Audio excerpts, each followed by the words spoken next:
Good morning. This is the resource that I'm going to use to teach transition pieces. So I'm going to use this resource just before I introduce the topic of transition pieces and then progress through it and explain to them what they actually are. So first of all, transition pieces are going to be very like developments. So I'm going to just use a simple cereal box that you find at home and just give them a quick refresher that developments are basically the folding out of a shape so that it's flat on the ground and you see all the true lengths and true shapes of the sides. Then to look at transition pieces, I'm just going to get, seeing as it was Pancake Tuesday, just get a simple bottle and explain to them that transition pieces are basically like developments, only we're joining two open-ended surfaces. So in this instance, we have the open end of the bottom of the bottle, and we have the open end of the top of the bottle. And this piece here in the center is our transition piece for that bottle. So this is the transition piece we're creating, and then like the developments, we'll be drawing this on the sheet as if we are folding it out flat, and that will be how we draw our transition pieces in our questions. So moving on, I've simply just taken this cardboard there now from the development of that box, and I've drawn a question on the back. And I would do this with the students starting off. I would draw the question on here and run through them before they actually draw any question at all. So here we have just what you're given in the question, what you have to draw your plan and elevation, and then they might actually not realise how we do this first, but that doesn't matter because we're going to explain that later with the demonstration. So basically, you're finding your true lengths of these sides here because they're sloped away from you, and then we're going to use them to draw that development I explained earlier, such as this folded out.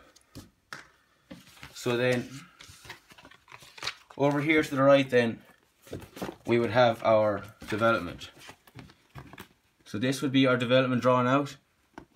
And I would explain that these red lines here correspond with the true lengths found here in the elevation.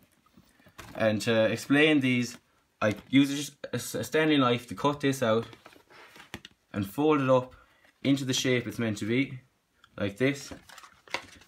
Then I would get my cardboard, I'd put it up against the wall. I'll just use two books there to hold it. And then using the development that I've just cut out, I can fold that up, I can drop that into place, and I can explain to students that these red lines here are the true lengths, and that is the way that we look at them in plan. We see them a lot shorter because we are looking straight in on it like that, so we're clearly going to see them shorter, but we want to actually see them like this, full length, which is what we see in the elevation here. These lines here is what we actually see when it's folded out. So I feel that creating this little 3D model of that shape can give students a way better understanding of what they're actually going to do. Quick little points I just make on the sheet. When we are finding our true lengths, always think of this. A line that is horizontal with the XY axis or parallel with the XY axis is going to be a true length in the elevation. So this is the line here we want to find.